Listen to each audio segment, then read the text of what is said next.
So, what we're here to do is really build a relationship with our minds.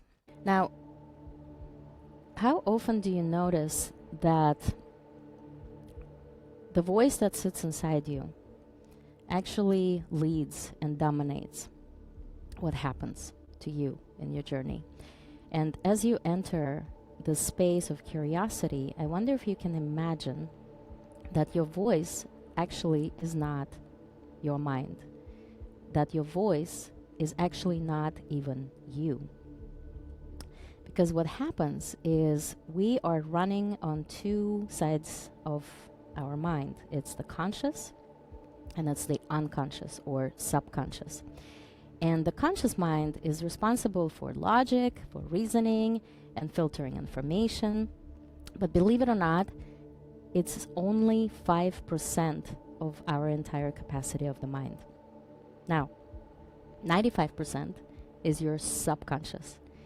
And it's habits, how we regulate, emotions, memories, all the automatic body functions, right? Like our heart rate, our heartbeat, our breath, and then eventually all the habits that we learn. So what happens is when we're born, we open our eyes and there's so much information that comes in from the outside world. And we learn how to pick out pieces that are important for us and for our growth. And we're influenced by, of course, our caretakers, our parents, our teachers, the systems. And what we learn is how to understand reality.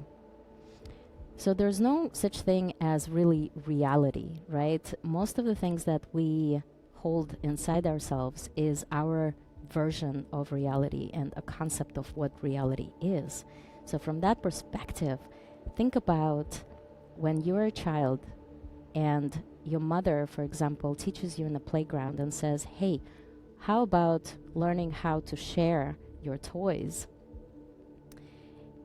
And what you hear is saying, and you don't want to share your toys, but what you're hearing is, oh, okay, my needs are not as important, right? I come secondary.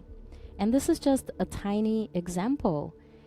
And we go through life like, you know, we're supposed to be disciplined, we're supposed to do this, supposed to do that. And so we structure, and then of course, if I behave a certain way, I will be accepted and I will be safe and I will be loved. So throughout all these years, we begin to create this habits of how to be loved, how to be protected, and how to be safe, and how to belong in the society and belong with our families. And we have these learning strategies. So all of that goes into our subconscious mind. And what happens is the subconscious mind is really amazing at learning something, but then also automating it. So for example, remember the first time that you guys, maybe some of you know how to ride a bike and some of you don't, but the idea, right, is like learning how to drive or how to ride a bike. At the beginning, the conscious mind is doing all the work. It's processing. It's like, okay, first step, second step, third step, all of this, you know, step-by-step motion. And then it goes into your subconscious mind. And so it becomes autopilot. And how many times have you guys noticed that you have driven home and you don't even remember how to get there, how you got there? So that is the subconscious mind. It learns and it automates. Its function is to not keep consciously doing something, right? To make your life easier. Its other job is to keep you safe. So the practices where you say, okay, this action will make me safe, this action will make me feel loved, right? We just keep automating and automating. We keep automating emotions, triggers.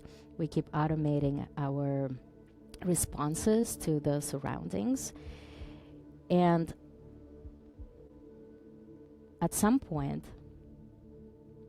it's time to ask ourselves, if we've been doing something for years and years and years, have those programs been updated?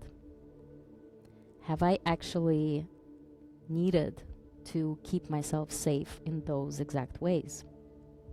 And when we start questioning those habits, those automated behaviors, is when we really start to step into this new idea of like, what kind of patterns no longer serve me, no longer offer me love or the support that I need. So really the question is, what if the brain can be retrained to actually reflect who you are right now at this moment? And what the brain does very well, as I already mentioned, is that it automates behaviors.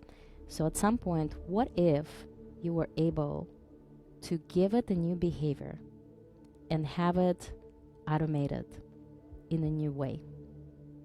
And the only way to do it is to first become aware of that relationship. And that's what we're doing today. We're becoming aware of that relationship with our minds.